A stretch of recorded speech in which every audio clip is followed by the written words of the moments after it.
అడిగిన సమయంలో తను అలవో గగనను మోయాలి.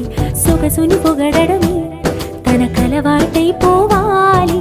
పనులను పంచుకుని మనసుంటే ఇంకేం కావాలి, అలకని తెలుసుకుని